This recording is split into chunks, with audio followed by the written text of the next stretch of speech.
ازيكم يا شباب؟ ايه الاخبار؟ عاملين ايه؟ يا رب تبقوا بخير. النهارده كده طالع اتكلم في اقول ايه، بس في كذا حاجه كده بخصوص النادي الاهلي والقرف والفساد واللي احنا عايشين فيه. اول حاجه، هو الحمد لله بخصوص موضوع زيزو. النهارده الاتحاد اعلن ان خلاص هيحدد يوم 14. ده يوم استماع للشقه بتاعت الزمالك، وبعد كده هيجيبوا زيزو عشان يحققوا معاه. المهم يعني هي كلها تمثيليه في تمثيليه، وفي الاخر ايه هيجي يقول لك مش عارف ايه، وغمض عينيا وغلت ايديا ومش عارف ايه، وفي الاخر يطلع عفيفه.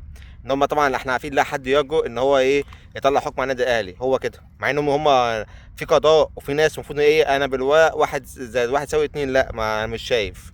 اطلع على الفيفا بقى وخلاص، انا ماليش دعوه.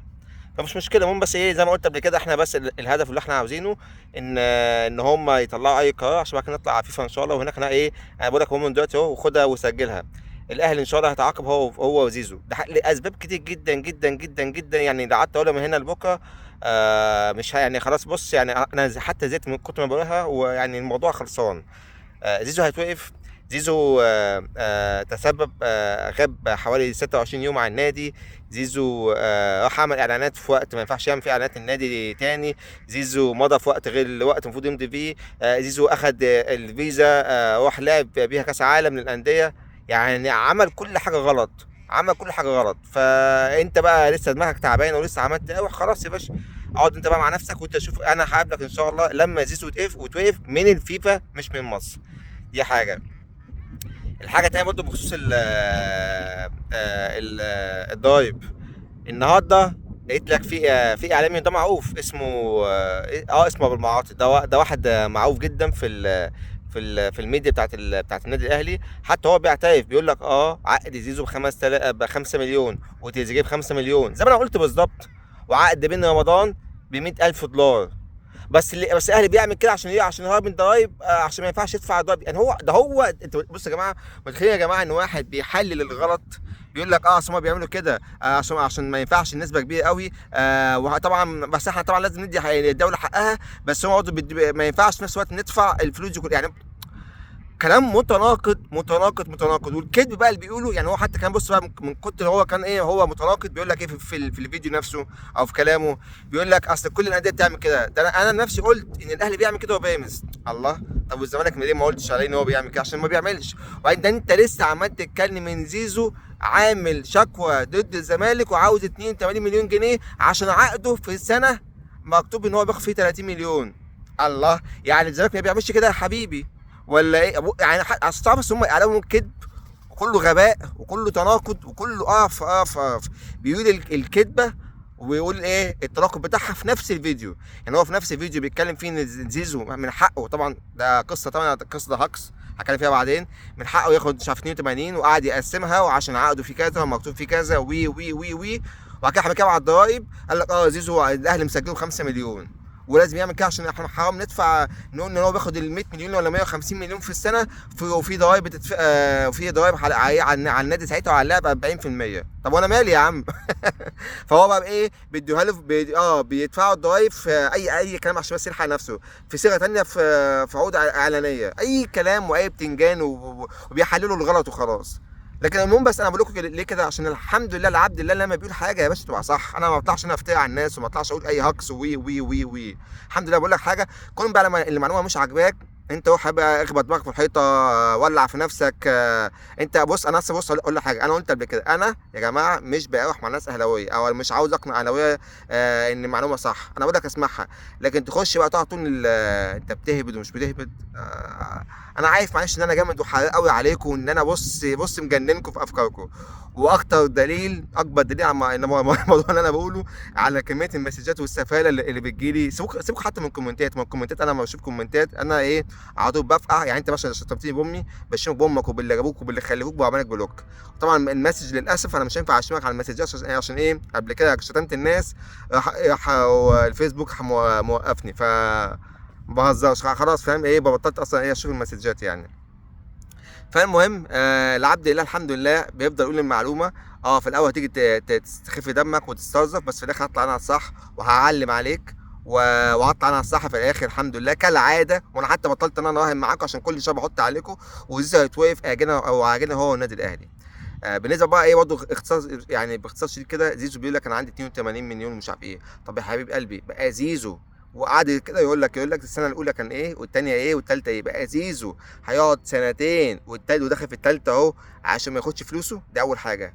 وهل يا جماعه ينفع العقد يبقى مكتوب فيه اللي هو الفلوس مرتين؟ يعني مثلا يجي لك ايه، زيزو مثلا بياخد 20 مليون، فهو تحت بقى مفصل لك 20 مليون دي بتاعت ايه؟ لا، هو حاسبها ان هو دي 20 ودي 20، فبالتالي ياخد 40. عشان كده بقول لك هو. وبعدين سبحان الله، طب اشمعنى دلوقتي عمل كده؟ اشمعنى ما قدمش الشكوى دي من زمان؟ هو قدمها ليه؟ قدم بقى لما الزمالك عمل الشقه بتاعته، عشان يعني ايه تبقى ايه قدام اللي هو هنا في مصر، اللي هو ايه يتقال لك بقى دي قصاد دي وخلاص، وزيزو مش هيديله فلوسه وانت مش مهم ايه، مش لازم توقفه. لا، زيزو هيتوقف، وزيزو ملوش فلوس اصلا. وايا كان، حتى لو هنا المحكمه هنا ولا اي عرف حصل وقال لك مثلا ده والله زيزو فعلا ليه حق، عادي يا باشا. اللي هيحصل ايه؟ هطلع على الفيفا اكس، خلاص ما فيش فلوس هتدفع. فاقعدوا بقى ايه، اقعدوا انتوا تطبلوا وهجصوا وقولوا في القوانين. انا بس بديكم بس إيه نبذه بسيطه عن الوساخه حتى في القوانين اللي هم بيقولوها وبيعملوها. انا بقول لك حتى الضرايب اللي هم بيدفعوها للبلد، عشان بقول لكم الناس دي اصلا ما بتحبش البلد، والناس دي اهم حاجه عندها هم نفسهم.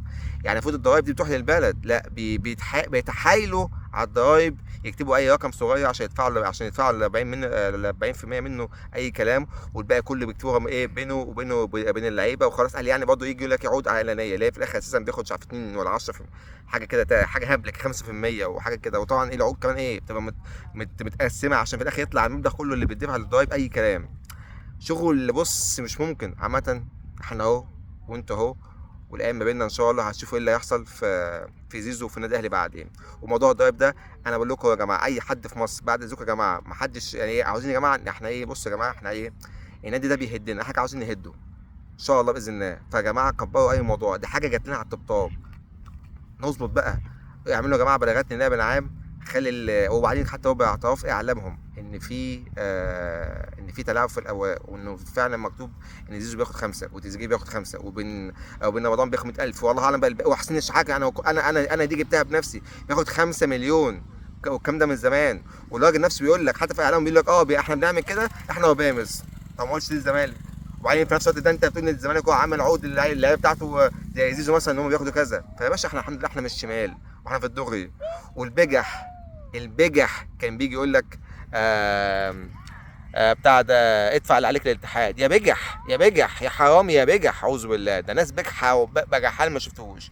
المهم بقى اخر موضوع خالص، قلت لكم فاكر ايه، قلت لكم ان وسام خلاص مش عاوز يقعد. ما شاء الله شوفوا بقى، وسام مش عاوز يقعد، مصطفى محمد بيذلهم ومش عاوز ايه، ورافض الجنه اللي هم دايما ايه بيقولوا لنا عليه، ان ما فيش حد يقدر يقاوم النادي الاهلي، كله بيمضي على بياض وكله بيبوس التيشيرت وكله عاوز يروح النادي وياخد بطولات وي.